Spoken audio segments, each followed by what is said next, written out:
वालेकुम सामीन, welcome to my channel voice of Mona. हमारी आज की स्टोरी का नाम है बेजुर्म सजा। वो झरने के पास एक पत्थर पर बैठी थी। पानी के शोर के साथ उसके ज़हन का शोर भी चल रहा था। उसकी आंखों से आंसू बह रहे थे। वो पहाड़ी इलाका था, आसपास कोई नहीं था। वो काफी देर से बैठी थी। उसने मुंह पर पानी का छींटा मारा, मुंह धोकर उठ खड़ी हुई। उसकी आंखें सुर्ख थीं और वो आराम से चलती हुई जा रही थी। घर पहुंच गई। किधर गई थी तू? वो सामने तख्त पर बैठी थी। यही नहीं, झरने के पास क्या करने गई थी? नहीं, वैसे ही गई थी। वो उसकी सास थी।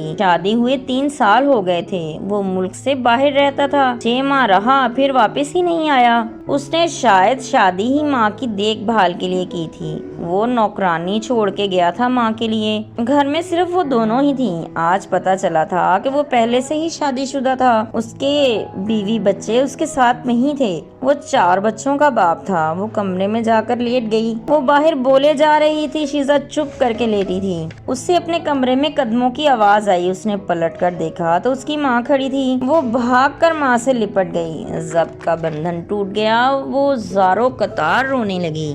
माँ ने उसे चुप करवाया। बस कर दो, मैं हूँ ना। वो बेजुर्म सजा भुगत रही थी। उसके बाप ने लालच किया था पैसे का और सजा शीजा भुगत रही थी। सास का रवैया इंतहाई जारहाना था। वो उसे महसूस कराती जैसे खरीद कर लाई गई हो। आप कैसे आई?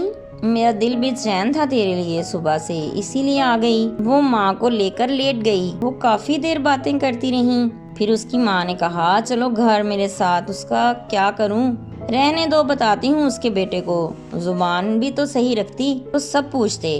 तुम खाना बना दो उसके लिए, बना हुआ है, खा चुकी होगी। कौन सा ज्यादा बूढ़ी है, अच्छी भली है अभी। चलो फिर चलते हैं। शीजा ने अपने 3-4 सूट लिए और माँ के साथ चल दी। सास बोले जा रही थी। शीजा की माँ ने कहा, मैं लेके जा रही हूँ शीजा को। फिर वो चुप कर गई। एक नौकर ही रख लो घर में। कौन सा पैसों की कमी है? नहीं, बोलती हूँ एहसन को, कोई नौकर रख देगा मुझे। वो फिर वहाँ से आ गई। कुछ ही दूर इनका अपना घर था। शीजा ने माँ से कहा, मुझे नहीं रहना वहाँ। वो घर में दाखिल हुई तो बाप देखते ही बोलने लगा, क्यों लाई हो इसको? वो अकेली है वहाँ। एहसन की कॉल आई है, वो नाराज हो रहा है मुझसे। होता रहे नाराज, बेटी बेची नहीं है मैंने। वो दोनों ही जानती थीं कि वो पैसे भेजता था, इसलिए शीजा का बाप उसके हक में बोलता था। शीजा ने बोल दिया, वो शादीशुदा है और 4 बच्चों का बाप भी, और आपको पता था इस बात का। वो एकदम तैश में आ गया। शीजा ने बोल ही दिया, आप पैसे खाते हो उससे लेकर? मुझे नहीं पता, ये हो ही नहीं सकता, ये सच है, मेरे पास सबूत है इस चीज का।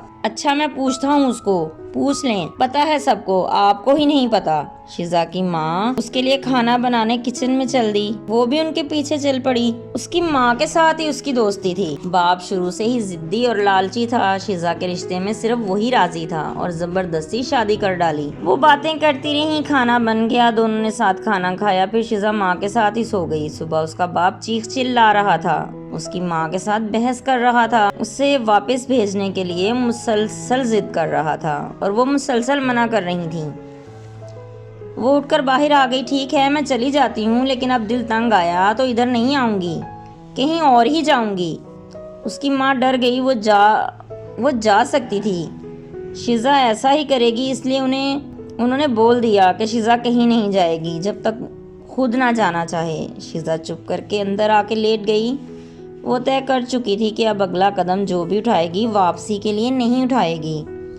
वो बाप के रवैये से भी तंग थी। वो चुप कर गया था। उसे पता था अगर शीजा कहीं चली गई तो उसकी माँ उसका जीना हराम कर देगी, इसीलिए अभी खामोशी बेहतर थी। माँ उसके लिए नाश्ता ले आई थी। वो लेटी थी अभी। अब उठ जा मेरी जान, मैं नहीं जाने दूंगी तुझे। अब वापस नहीं जाओगी। आज ही किसी वकील को मिलकर तेरी जान छुड़वाती हूँ। मैं खुद तंग हूँ तेरे बाप की हरकतों से। खुद तो बर्दाश्त करती रही, हर बात तुझे नहीं करने दूंगी। अब उठो, नाश्ता करके तैयार हो जाओ, फिर चलते हैं। वो खुश हो गई। उसे पता था कोई और साथ दे ना दे, वो तो देगी। वो नाश्ता करके तैयार हो गई। दोनों वकील से मिलने गईं। उसके पास एहसन की शादी का सबूत था। वकील ने यकीन दिला दिया कि जल्दी ही जान छूट जाएगी। फिर केस चला। शीजा के बाप ने काफ़ी हंगामा खड़ा किया, मगर उसकी एक नहीं चली।